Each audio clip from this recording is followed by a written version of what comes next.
आज के दौर में एक ऐसा कातिल जो अपने सारे सबूत अपनी मर्जी से खुद छोड़कर जाए और कहे मुझे पकड़ो, और 25 साल हो जाए और वो कातिल ना पकड़ में आए, तो क्या कहिएगा।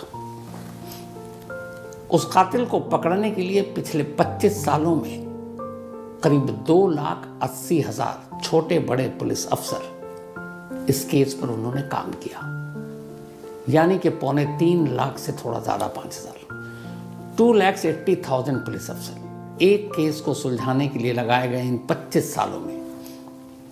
आज भी उस परिवार के जो दूर के रिश्तेदार बचे हैं, उन्हें उम्मीद रहती है कि पता नहीं ये केस कब सुलझ जाए, लेकिन 25 साल हो गए।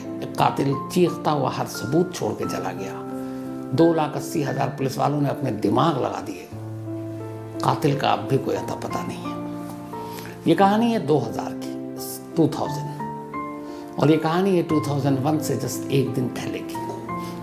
31 दिसंबर 2000 की एक सुबह हुई। जापान की राजधानी टोक्यो में एक फैमिली रहा करती थी, जिसके फैमिली के जो हेड थे मिकियो मियाजावा, ये इनकी एक मार्केटिंग कंपनी में ये जॉब करते थे। ठीक ठाक इनकी कमाई थी। 2000 में इनकी उम्र थी 44 ईयर। इनकी वाइफ इनके साथ रहती थी यासुका, 41 ईयर, और इनके 2 बच्चे थे, एक बेटी और एक बेटा। बेटी थी 6 साल की नीना, और बेटा था 4 साल का रे। तो रे, नीना और पति पत्नी ये 4 लोग टोक्यो से थोड़ा सा हटकर एक शांत इलाका जिसका नाम है सितागाया, वहां रहा करते थे। 31 दिसंबर की सुबह जब हुई, और उस दिन 31 दिसंबर साल का आखिरी दिन, नए साल का जश्न मनाना, 3 लोगों की बहुत सारी प्लानिंग थी। सुबह हुई, 10-11 बज गए, लेकिन फैमिली में से किसी ने अपने रिलेटिव को कोई फ़ोन नहीं किया, क्योंकि उस दिन बहुत सारे गैदरिंग में मिलना जुलना था। तो उसी में से जो यासुको, उसकी माँ उसको लगातार फ़ोन कर रही थी, और वो घर पे कोई फ़ोन नहीं उठा रहा। उन्हें बड़ा अजीब लगा, क्योंकि घर पे आज सबको होना था, उस दिन छुट्टी थी।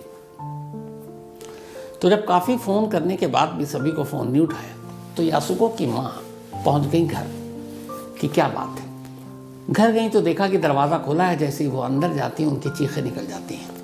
अंदर एक कमरे में मिकियो मियाजावा की लाश पड़ी थी। दूसरे कमरे में जाती हैं तो वहाँ माँ और बेटी की लाश पड़ी थी, और तीसरे कमरे में जाती हैं तो वहाँ बेटे रेई की लाश पड़ी थी।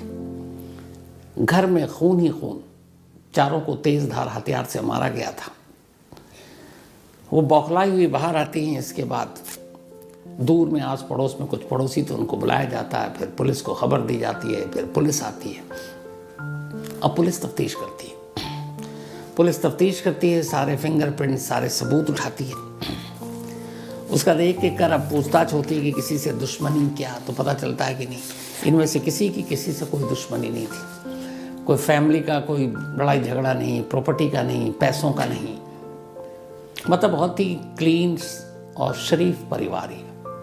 तो कोई दुश्मनी नहीं, कभी किसी ने धमकाया नहीं। वैसे भी जापान में बड़े लोग शराफत से रहते हैं। तो पुलिस को था कि क्यों हुआ। तो सबसे पहले पुलिस ने पूरे घर के एक सबूत को उठाने की कोशिश की फॉरेंसिक टीम के साथ। जब उन्होंने सबूतों को उठाया तो वहाँ से कुछ अजीब सी चीज़ें मिली, जो बाद में फैमिली वालों से पूछा गया तो पता चला कि ये इस परिवार का नहीं है। आखिरी में देखा गया, जब कंप्यूटर था उस घर में, उस कंप्यूटर पे उंगलियों के जो निशान मिले, पता चला कि वो उस परिवार के 4 लोगों के नहीं हैं।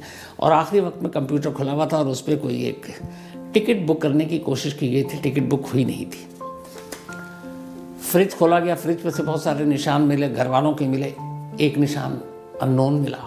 फ्रिज के अंदर आइसक्रीम रखी थी, आइसक्रीम के डब्बे को निकाला गया, उस पर भी जो है घर वालों के प्रिंट मैच के एक अननोन था।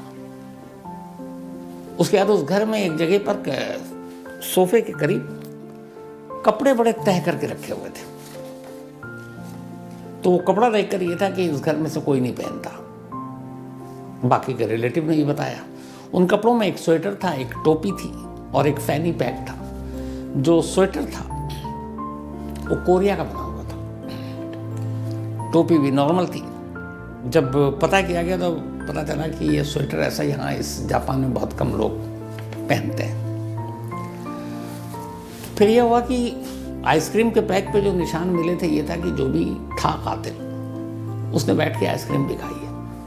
घर में उसके जगह जगह हर कमरे में उसके निशान थे। इस निशान को देखकर पुलिस ने अंदाज़ा लगाया कि उसने बड़ी तसल्ली से घर में वक्त बिताया।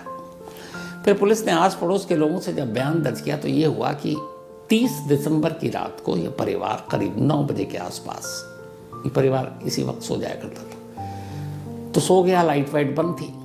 और उसके बाद सुबह माँ ने जब खोला तभी आई। तो पुलिस ने सारे जो सीक्वेंस को मिलाया उससे अंदाज़ा हुआ कि रात को ही कोई शख्स आया और आने के बाद उसने एक एक कर सबको मारा। लेकिन फैमिली में 4 लोग, अब पुलिस यहाँ पे 2 हिस्सों में बटी हुई थी कि काम एक का ही ऐसे ज़्यादा का है। लेकिन पूरे घर में सिवाय एक अननोन के जो उसका फिंगरप्रिंट मिला या फिर डीएनए सैंपल मिला या बाकी चीज़ें मिली, कोई दूसरा निशान नहीं मिला। तो इससे पुलिस इस नतीजे पर पहुंची कि इन 4 कत्ल को करने वाला एक ही शख्स है। अब जितने भी डेटा बैंक ये वो सब पुलिस ने ढूंढ निकाला, कहीं से मैच नहीं किया। डीएनए के सैंपल पता नहीं कितने लोगों से मैच कराया गया है, कहीं से मैच नहीं किया। और पुलिस परेशान ढूंढ रही है, कोई फायदा नहीं। मौके वारदात पे जो खून के निशान मिले, बहुत सारे खून थे, उसको जब भेजा गया जांच के लिए तो उस ब्लड सैंपल में एक सैंपल भी अननोन मिला और पुलिस ने अंदाज़ा लगाया कि ये भी कातिल का था। और उससे ये भी अंदाज़ा लगाया कि इस कत्ल को करते वक्त पुलिस के हाथ या उंगलियों पे भी चोट आया, जख्म आई, जिससे वो भी घायल हुआ और इसलिए खून गिरा। दीवारों पर भी खून के निशान थे, उसमें से भी एक अननोन कातिल का ही मिला। अब ये सारी चीज़ें थी। पुलिस की एक टीम लगी उस स्वेटर के बारे में पता करने के लिए जो कोरियन मेड था। और पुलिस को पहले लगा कि शायद ये कोई कोरियन शख्स है। जापान में बहुत सारे अलग अलग कंट्री के लोग भी रहते हैं। तो स्वेटर बेचने वाले की शॉप तक जब पहुंची, उस पे इस शॉप को ढूंढते ढूंढते तो पता चला कि हाँ, ये स्वेटर एक शॉप से बिका था, लेकिन कुछ ही दर्जन बिके थे, करीब 2 या 2.5 दर्जन। लेकिन किसने खरीदा ये शॉपकीपर को पता नहीं था, इसलिए वहां से कोई जानकारी मिली नहीं। अब जब डीएनए सैंपल हुआ, चूंकि ब्लड मिला था कमरे के अंदर घर वालों के अलावा एक अननोन, उसके डीएनए की जब जांच की गई, डीएनए एक तो होता है मैच कराने के लिए, दूसरे से कि वही था कि एक सिंगल डीएनए है उस बंदे का, अलग से डीएनए जो ब्लड में मिला है, तो उसके जरिए भी कई चीज़ें पता चलती हैं। तो उस ब्लड सैंपल के डीएनए को जब टेस्ट किया गया तो पता चला कि जो डीएनए है इसकी जीन जो है काफ़ी मिलते जुलते हैं किसी एशियाई या फिर यूरोपियन पर्सन से। मतलब जो भी कातिल है वो या तो एशियाई मूल का है या फिर यूरोपियन है, जीन्स उसके मिलते हैं। लेकिन फिर पुलिस ने जो बाकी सबूत मिले उससे ही अंदाज़ा लगाया कि जो भी कातिल है वो कोरियन है। अब टोक्यो के आसपास जितने कोरियन, उस रात की मूवमेंट हर एक को खंगाला जाने लगा। जो भी थोड़ा सा बैड कैरेक्टर, कुछ ऐसे क्रिमिनल या कुछ चोरी बाकी चीज़ों में कोरियन पकड़े गए, उन सब की पूरी कुंडली निकाली गई। पता किया गया कि उस रात कौन कौन कहाँ पे उनकी मौजूदगी थी। तो जितने भी शक के दायरे में थे, जब उनकी मौजूदगी चेक किया गया तो पता चला कि नहीं, उनमें से कोई भी उस रात इस लोकेशन पे नहीं था जहाँ यह परिवार रहा करता था। तो पुलिस के हाथ खाली। अब लगा कि जिस तरीके से मारा गया तो ये मामला कहीं ऐसा तो नहीं है पैसे, लूटपाट, रॉबरी। पुलिस ने जब घर की तलाशी तो हैरान रह गई। उस घर से एक चीज़ भी चोरी नहीं हुई थी। घर में काफ़ी कैश था, बाकी भी कीमती सामान थे, लेकिन हर सामान अपनी जगह करीने से था। उसको खोल कर उलट पुलट कर भी देखने की कोशिश नहीं की गई थी। तो पुलिस को ये अंदाज़ा हो गया कि ये मामला लूटपाट का भी नहीं है, रॉबरी का भी नहीं है। तो फिर कौन हो सकता है? अब फिर से पुलिस दुश्मनी के पन्नों पर गई पलटने के लिए। ऑफिस में जहां वो मार्केटिंग कंपनी में काम करते थे कि कोई हो सकता है कोलीग हो, कोई कॉम्पिटिटर हो, वहाँ सारे कर लिए। इवन अफेयर के एंगल से पुलिस ने जांच कर लिया, पता चला कि उसमें भी बिल्कुल क्लीन है। वाइफ के भी एंगल से जांच किया, उसमें भी क्लीन। बच्चे 4 और 6 साल के, कोई शक की गुंजाइश उधर बची नहीं। परिवार में जितने रिलेटिव थे उनको सारा छान मारा, वहाँ से कुछ नहीं। नेबर जितने थे उनको छान मारा, वहाँ से कुछ नहीं। ये फैमिली इतनी शरीफ थी। तो अब दुश्मनी का एंगल भी गया, रॉबरी का एंगल भी गया, तो अब क्या बचता है? अब पुलिस पता करती है कि इस इलाके में कौन कौन लोग रहते हैं। तो पता चला कि जो ये इलाका था जहाँ ये रहते थे, तो बहुत सारे लोग 2000 से पहले अब यहाँ छोड़कर थोड़ा और दूर जा रहे थे, शायद सुकून की तलाश में। इस परिवार को भी कई लोगों ने कहा, पर इन्होंने कहा कि नहीं, जब आप लोग जा ही रहे हो तो हमें तो सुकून वैसे ही मिल जाएगा। तो बाद में कुछ लोग रहे, लेकिन बड़े अच्छे रिश्ते थे पड़ोसियों के साथ। तो हर तरफ से पुलिस के हाथ खाली। अब इसके बाद पुलिस को फिर लगा बीच में कि थोड़ी सी कोरियन वाली थ्योरी गलत है। तो लगा कि हो सकता है कि ज़रूरी है कि कोई जापानी मूल का ही हो, और शायद उसने किया। अब कुछ ऐसे जापानी बैड कैरेक्टर या पुलिस के रिकॉर्ड में उनकी भी पूरी कुंडली खंगाली गई, वहां से भी कुछ नहीं मिला। जितने लोकल शॉपकीपर, इस फैमिली का जिस जिस से कनेक्शन था, उन कनेक्शन को टटोला पुलिस ने। वक्त लग रहा है, कातिल नहीं मिल रहा है, लेकिन हर कड़ियों को जोड़ने की कोशिश हो रही है, लेकिन हर कड़ी कहीं पर जाकर एक जगह एक सिरा आता और डेड एंड हो जाता, कोई नहीं मिल रहा था। फिर पुलिस को लगा कि शायद ये किसी साइको किलर का काम है। अब साइको किलर की थ्योरी इसलिए आई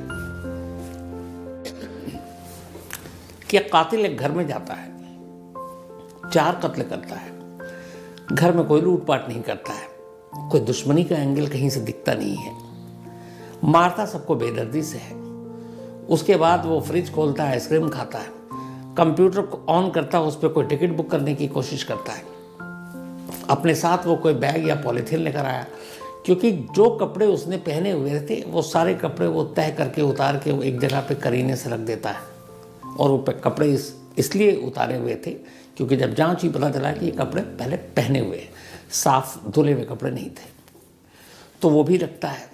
हर जगह लापरवाही से अपनी उंगलियों के, ब्लड के, जूतों के सब निशान छोड़ता है। और तो और सबसे बड़ा सबूत अपने कपड़े ही छोड़कर जा रहा है, टोपी, स्वेटर, जिसमें सारे आपके डीएनए और वो मैच कर सकते हैं। तो खुल्लम खुल्ला वो सब छोड़कर जा रहा है। ये काम कोई साइको किलर ही कर सकता है, कि जिसके अंदर एक हो कि पुलिस को खुद दिखाना है कि पकड़ सकते हो तो पकड़ो। अब साइको किलर कौन? तो जितने पुराने केस थे ऐसे साइको किलर के जो जेलों में बंद थे जापान के अलग अलग शहरों में, उन सारे की लिस्ट निकाली गई। कई ऐसे साइको किलर से जाकर पुलिस ने इंटरव्यू किया, पूछा कि आप क्या और ऐसे कोई जानकार जिसके अंदर इस तरह की चीज़ें हों, जो बेखौफ हो, जो पुलिस को चैलेंज करना पसंद करता हो। वहाँ से भी नील, कोई जानकारी नहीं मिली। वक्त बीतता रहा, टीमें बदलती नहीं, वक्त बीतता रहा, टीमें बदलती नहीं। हर पुलिस अफसर आता इस केस को एक चैलेंज की तरह लेता। हर साल जब 31 दिसंबर की तारीख आती, जापान की मीडिया में इस खबर को याद किया जाता कि आज 10 साल हो गए, आज 12 हो गए, आज 15 हो गए, आज 20 हो गए। अभी तक नहीं। अभी जब 24 गुजरा और 31 दिसंबर की तारीख आई, फिर जापान की मीडिया ने इस खबर को याद किया और तब एक डेटा आया कि 2031 दिसंबर से लेकर 31 दिसंबर 2024 तक इस केस पर 2,80,000 पुलिस वालों ने काम किया। 2,80,000 पुलिस अफसर, छोटे बड़े, अलग अलग टीमें बनाई गई। इस पे लाखों रुपए खर्च हुए, कई कई जगह टीम गई, इतना दिमाग लगाया, लेकिन नतीजा ये है कि आज भी उस कातिल का कोई सुराग नहीं मिला। वो कातिल कौन है? जापानी है, कोरियन है, बाहर का है, एशियाई मूल है, यूरोपियन है। कत्ल क्यों किया, मकसद क्या था, दुश्मनी थी या और कोई बात थी? एक भी सवाल इन 4 लोगों के हस्बैंड वाइफ और 4 और 6 साल के 2 बच्चों का जो कत्ल किया, उस कातिल के बारे में एक जवाब किसी के पास नहीं है। आज भी परिवार उम्मीद करता है कि शायद इंसाफ मिले। कई बार पुलिस ने कहा कि अगर कोई इस बारे में जानकारी देगी तो हम उसे इनाम देंगे, लेकिन सारे ऐलान, सारी चीज़ें एक तरफ, और हकीकत यह है कि 25 साल पहले जो ये 4 कत्ल हुए, जापान की हिस्ट्री के मोस्ट मिस्टीरियस और अनसॉल्व्ड केसेस में से ये केस एक, इस फैमिली का केस। 3.25 लाख से ज़्यादा पुलिस वाले, लेकिन केस का अंजाम नील।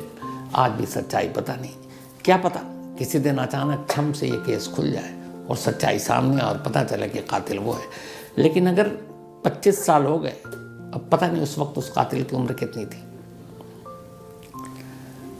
अगर यंग होगा 20, 25, 30 का तो आज 50, 55, अगर 40 से करीब होगा तो आज 65, अगर 50 का होगा तो आज 75, और 50 से ऊपर होगा तो उसके बाद पता नहीं आज जिंदा भी है कि नहीं। तो ये भी जवाब पता नहीं।